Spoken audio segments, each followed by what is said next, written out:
कहानी की शुरुआत एक लड़के से होती है जो पूरी तरह अंधेरे में जागता है। वह घबराया हुआ है और समझ नहीं पा रहा कि वह कहाँ है। शुरू में उसे कुछ भी दिखाई नहीं देता, लेकिन थोड़ी देर बाद उसे सामने एक बहुत हल्की सी रोशनी दिखने लगती है। वो रोशनी धीरे धीरे तेज होती जाती है और तब उसे एहसास होता है कि ये रोशनी किसी अंडे के खोल के अंदर से आ रही है। खोल का एक छोटा सा हिस्सा टूटा हुआ है जिससे वो बाहर झांक सकता है। उस छोटे से छेद से वो देख पाता है कि वो किसी जंगल में है। ये देखकर उसके मन में और भी ज्यादा सवाल उठ जाते हैं, खासकर तब जब उसे एहसास होता है कि वो अपने शरीर को जरा भी हिला नहीं सकता। वो अभी इन बातों के बारे में सोच ही रहा होता है कि अचानक उसके सामने एक स्टेटस स्क्रीन प्रकट हो जाती है। जैसे ही वो उसे पढ़ता है, वो सदमे में जमसा जाता है, क्योंकि उसमें साफ लिखा होता है कि वह एक ड्रैगन का अंडा है। ये बात उसे पूरी तरह उलझा देती है। इसके बाद उसका स्टैट विंडो पूरी तरह खुल जाता है और एक दिव्य आवाज घोषणा करती है कि ये विंडो उसकी सभी मौजूदा क्षमताओं को संख्यात्मक रूप में दिखाती है ताकि उन्हें समझना आसान हो सके। अभी पूरी तरह भ्रमित होकर वो उस दिव्य आवाज से बात करने की कोशिश करता है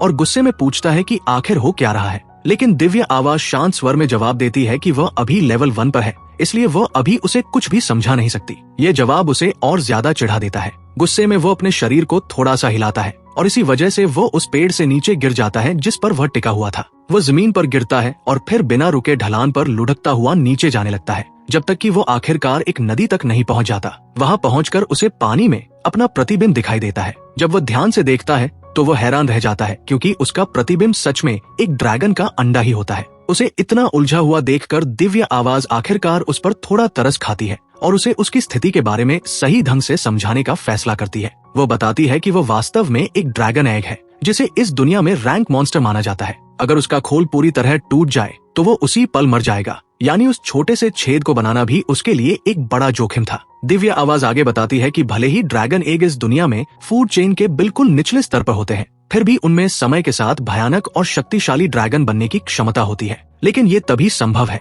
जब वे इतने लंबे समय तक जीवित रह सके, क्योंकि ड्रैगन एग मॉन्स्टर्स के लिए एक बेहद पसंदीदा स्वादिष्ट भोजन माने जाते हैं। और चूंकि ड्रैगन एग के पास पैर नहीं होते, इसलिए वे सिर्फ लुढ़क कर ही एक जगह से दूसरी जगह जा सकते हैं। ये सब सुनने के बाद भी वो पूरी तरह नहीं समझ पाता कि उसके साथ आखिर हुआ क्या है। वो तय करता है कि एक ही जगह रुके रहना बहुत खतरनाक है, इसलिए वो पूरी ताकत से लुढ़कते हुए वहाँ से दूर जाने लगता है। लेकिन दुर्भाग्य से ये उसे एक छोटी सी चट्टान से नीचे गिरा देता है। वो हाल ही में बहुत ज्यादा गिर चुका होता है और इसी वजह से सिस्टम घोषणा करता है कि उसकी फॉल रेसिस्टेंस लेवल 1 से बढ़कर लेवल 2 हो गई है। फिर भी गिरने से उसका HP कम हो जाता है, जिससे उसे एहसास होता है कि उसे और ज्यादा सावधान रहने की जरूरत है। अपने आप को घायल और थका हुआ महसूस करके वो सोने का फैसला करता है ताकि वह ठीक हो सके। जैसे ही वह जागता है, उसे पता चलता है कि उसका HP पूरी तरह भर चुका है। इससे उसे ये यकीन हो जाता है कि सोने से उसका हेल्थ बार पूरी तरह रिफिल हो जाता है, जो इस अजीब और खतरनाक दुनिया में उसके लिए एक छोटी सी राहत की बात होती है। इसके बाद वो फिर से लुढ़कते हुए आगे बढ़ता है और अपने मन में सोचता रहता है कि जब वो आखिरकार फूटेगा तो उसके साथ क्या होगा। वो सोचता है कि क्या वो एक दिन एक विशाल ड्रैगन बन जाएगा और फिर उसे जिंदा रहने के लिए लगातार दुश्मनों से लड़ना पड़ेगा। इन्हीं विचारों में खोया हुआ वह आगे बढ़ रहा होता है। तभी अचानक वो रुक जाता है, क्योंकि उसे थोड़ी दूरी पर एक विशाल कीड़ा दिखाई देता है। खतरे को भांपते ही वो जल्दी से एक पेड़ के पीछे छिप जाता है और तुरंत उस पर अपना अप्रेजल स्किल इस्तेमाल करता है। परिणाम में दिखता है कि उस प्राणी का नाम एग ईटर, जैसा कि नाम से ही पता चलता है। जैसे ही वह कीड़ा उसे देखता है, वो तुरंत उस पर झपट पड़ता है और साफ इरादे के साथ उसका पीछा करने लगता है। वो पूरी ताकत से लुढ़कते हुए भागता है, लेकिन उसे खुद भी एहसास होता है कि सिर्फ लुढ़क कर वो ज्यादा देर तक नहीं बच सकता। इस रफ्तार से तो वो आखिरकार पकड़ा ही जाएगा। उसे समझ आ जाता है कि अगर उसे बचना है तो किसी तरह उसे पलड़ा अपने पक्ष में करना होगा। वो कीड़ा उसका पीछा करते करते उसे एक चट्टान के किनारे तक ले आता है। जैसे ही वो उसे पूरा निगलने के लिए छलांग लगाता है, वो आखिरी पल में पूरी ताकत लगाकर बच निकलता है। वो उस प्राणी से टकराता है और उसे धक्का देकर चट्टान से नीचे गिरा देता है। वो मॉन्स्टर नीचे लुढ़कता हुआ जाता है और तुरंत मर जाता है। ये उसकी जिंदगी की पहली जीत होती है। सिस्टम तुरंत घोषणा करता है कि उसे 12 एक्सपीरियंस पॉइंट्स मिले हैं और वो अब लेवल 5 पर पहुंच चुका है। इसके साथ ही उसके सारे स्टैट्स पूरी तरह मैक्स हो जाते हैं। इतना ही नहीं, उसने अब इवोल्यूशन की शर्तें भी पूरी कर ली होती है, जिससे उसे 2 विकल्प मिलते हैं, बेबी ड्रैगन या लिटिल ड्रैगन। चूंकि उसे दोनों में असली फर्क नहीं पता होता, इसलिए सिस्टम उसे समझाता है। लिटिल ड्रैगन को ड्रैगन की एक बौनी नस्ल बताया जाता है। हालांकि ये बाकी ड्रैगनों की तुलना में छोटा होता है, लेकिन पूरी तरह बड़ा होने पर भी इसका आकार एक भालू से बड़ा होता है और ये अपने शक्तिशाली फायर ब्रीथ अटैक के लिए जाना जाता है। वही बेबी ड्रैगन के बारे में सिस्टम बताता है कि वह लड़ाई के लिए ज्यादा उपयुक्त नहीं होता, क्योंकि उसके नाखून और दांत छोटे होते हैं। लेकिन उसके पास अपार संभावनाएं होती है और वह आगे चलकर ड्रैगन की कई अलग अलग प्रजातियों में विकसित हो सकता है। स्वाभाविक रूप से बेबी ड्रैगन को मॉन्स्टर्स और एडवेंचर्स दोनों के लिए एक कीमती स्वादिष्ट शिकार माना जाता है, इसलिए जहां भी वह दिखाई देता है उसे लगातार निशाना बनाया जाता है। जैसा कि उम्मीद थी, वो लिटिल ड्रैगन को चुनता है क्योंकि जिंदा रहने के लिए ये साफ तौर पर ज्यादा सुरक्षित विकल्प होता है। लेकिन जैसे ही वो अपना फैसला करता है, दिव्य आवाज उसके चारों ओर अपनी बाहें फैला देती है और उससे कहती है कि वो खुद को सीमित न करे। वह बताती है कि उसे उससे बहुत बड़ी उम्मीदें हैं और उसे हमेशा सबसे ऊपर तक पहुंचने का लक्ष्य रखना चाहिए। ये सुनकर वह और भी ज्यादा उलझन में पड़ जाता है। वह सोचने लगता है कि शायद दिव्य आवाज ने ये सब सिर्फ इसलिए कहा क्योंकि उसने सुरक्षित रास्ता चुना और जोखिम उठाने से बच गया। उसे याद आता है कि सिस्टम ने कहा था कि बेबी ड्रैगन में अपार संभावनाएं होती हैं और वह कई अलग अलग रूपों में विकसित हो सकता है। इसके बाद उसे शक होने लगता है कि शायद लिटिल ड्रैगन एक तय सीमा के बाद आगे ज्यादा इवॉल्व नहीं कर पाता, या हो सकता है कि वह बिल्कुल भी आगे इवॉल्व न हो सके। ये सोचकर वो आखिरकार बेबी ड्रैगन को चुनने का फैसला करता है क्योंकि वो किसी भी तरह का पछतावा नहीं चाहता। भले ही ये रास्ता जोखिम भरा हो, लेकिन वह भविष्य में पीछे मुड़कर ये नहीं सोचना चाहता कि उसने डर की वजह से खुद को रोक लिया या गलत फैसला कर लिया। सिस्टम उसके फैसले को स्वीकार कर लेता है और उसकी इच्छा पूरी कर देता है। अगले ही पल उसका शरीर बदलने लगता है और वह ठीक उसी तरह एक पीले रंग के बेबी ड्रैगन में बदल जाता है जैसा उसने चाहा था। इस इवोल्यूशन के साथ उसे ढेर सारी नई स्किल्स मिलती है और उसके पहले के सभी स्टैट्स पहले की तुलना में काफी ज्यादा बढ़ जाते हैं। लेकिन इवॉल्व होने के बावजूद उसका HP और MP अपने आप रिफिल नहीं होते, यानी वो अब भी थका हुआ है और उसे आगे बढ़ने से पहले सही से आराम करने की जरूरत होगी। ये बात समझते ही लगभग तुरंत उसका पेट जोर से गुर्राता है, जिससे साफ हो जाता है कि उसे जल्दी कुछ खाना चाहिए। वो उस कीड़े की ओर देखता है जिसे उसने पहले मारा था और हैरानी की बात ये होती है कि अब उसे वो सच में काफी स्वादिष्ट लगने लगता है। उसे एहसास होता है कि अगर उसे और ताकतवर बनना है तो उसे प्रोटीन की जरूरत है और इसी के साथ उसके ड्रैगन वाले इंस्टिंक्ट पूरी तरह जाग जाते हैं। वो बिना देर किए उस कीड़े को खा जाता है। खाने के बाद वह जमीन पर लेट जाता है और सो जाता है। अगली सुबह जब वह जागता है तो उसे लगता है कि एक अच्छी नींद के बाद उसका शरीर पूरी तरह तरोताजा और एनर्जेटिक हो चुका है। वो नदी के पास जाकर अपना प्रतिबिंब देखता है और तभी वह पूरी तरह स्वीकार कर लेता है कि उसका इस दुनिया में पुनर्जन्म हो चुका है। लेकिन उसे ये अजीब लगता है कि उसे अपनी पिछली जिंदगी की कोई भी याद नहीं है। उसे ये तक याद नहीं कि वो पहले कौन था, कैसी जिंदगी जीता था, या फिर वो लड़का था या लड़की। इन्हीं बातों के बारे में सोचते हुए वो पलट कर देखता है और उसके पीछे कई डार्क वर्म्स दिखाई देते हैं। इस बार वह भागता नहीं बल्कि सीधे उन पर हमला कर देता है। अपनी नई स्किल्स का इस्तेमाल करते हुए वह पहली ही लहर को रिकॉर्ड समय में खत्म कर देता है। जैसे जैसे वो और ज्यादा दुश्मनों को हराता जाता है, उसे और नई स्किल्स मिलती जाती है, जिससे लड़ाई और भी आसान और असरदार बनती जाती है। सभी को खत्म करने के बाद उसे फिर से भूख लगती है,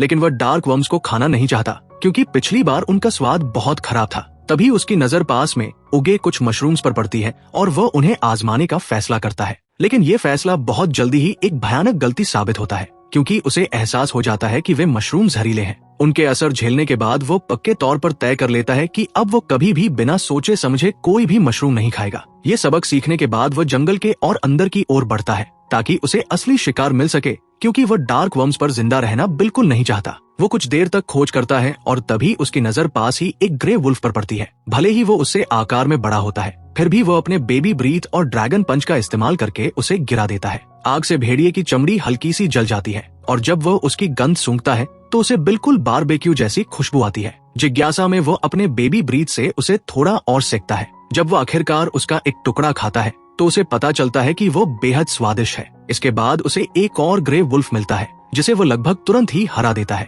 और इसी के साथ उसका लेवल बढ़कर सीधे 25 में से 20 पर पहुंच जाता है। तब उसे एहसास होता है कि उसे अगली बार इवॉल्व होने के लिए अभी 5 और लेवल बढ़ाने होंगे। भेड़िए के मरने के बाद वो उसे भी पहले की तरह सेकने लगता है और धीरे धीरे उसे महसूस होने लगता है कि वो ड्रैगन की तरह जीने का आदी होता जा रहा है। इस तरह शिकार करना, लड़ना और खाना अब उसे सामान्य लगने लगा है। फिर भी चाहे वह ताकतवर होता जा रहा हो, लेकिन सिर्फ दिव्य आवाज से ही बात कर पाना उसे बहुत अकेला और बोरिंग लगने लगता है। इसी वजह से वो मन ही मन चाहता है कि काश उसके पास भी कोई सच्चा दोस्त होता। उसकी ये इच्छा उम्मीद से कहीं ज्यादा जल्दी पूरी हो जाती है क्योंकि थोड़ी ही देर बाद उसे दूर कहीं से आवाजें सुनाई देने लगती है। वो उनकी भाषा बिल्कुल नहीं समझ पाता, लेकिन फिर भी उसे राहत महसूस होती है क्योंकि वह जान जाता है कि वे आवाजें इंसानों की है। वह जल्दी से पास के एक पेड़ के पीछे छिप जाता है और ध्यान से झांक कर देखता है। उसे कुछ एडवेंचर्स का एक छोटा सा समूह उसकी ओर आता हुआ दिखाई देता है। शुरू में वो सोचता है कि वो खुद को दिखाकर उनसे बात करने की कोशिश करेगा, लेकिन फिर उसे याद आता है कि वह एक ड्रैगन है।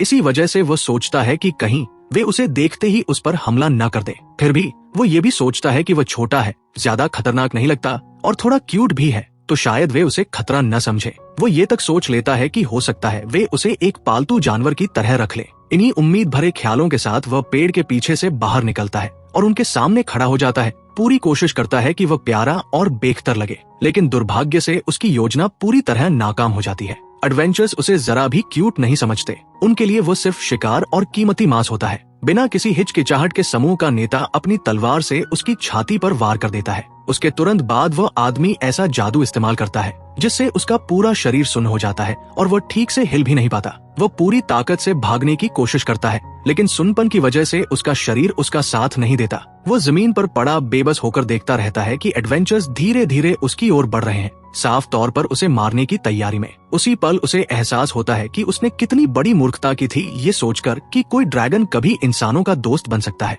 उसने अब तक जो भी सहा था, जितनी मेहनत से वो इवॉल्व हुआ और जिंदा रहा था, सब कुछ अब एक बेकार और बेकार सी मौत में खत्म होने वाला लगता है। जैसे ही नेता अपना हथियार उठाकर आखिरी वार करने वाला होता है, तभी अचानक एक महिला एडवेंचर बीच में आ जाती है और उसे रोक देती है। वो कहती है कि इतने छोटे, प्यारे और मासूम दिखने वाले ड्रैगन को मारने की कोई जरूरत नहीं है। हैरान होकर वो सोचता है कि वो अब तक जिंदा कैसे है। कुछ ही सेकंड बाद उसे अपने शरीर में एक गर्म सी अनुभूति फैलती हुई महसूस होती है। जब वह ऊपर देखता है तो उसे पता चलता है कि वही महिला एडवेंचर उस पर हीलिंग मैजिक इस्तेमाल कर रही है। वह तुरंत अपना अप्रेजल स्किल इस्तेमाल करता है और जान लेता है कि उसका नाम मारिया है। भले ही उसका MP कम होता है, फिर भी वह उसे ठीक करने का फैसला करती है। मारिया उससे बात करती रहती है और थोड़ी देर बाद सिस्टम घोषणा करता है कि उसे ग्रीक लैंग्वेज स्किल मिल गई है, जिससे वो लेवल बढ़ाने पर इंसानी भाषा को और साफ समझ पाएगा। लेकिन ये शांत और कोमल पल ज्यादा देर तक नहीं टिकता। अचानक आगे कहीं से जोरदार चीखें गूंजने लगती है। मारिया तुरंत पहचान लेती है कि वे आवाजें उसके साथियों की है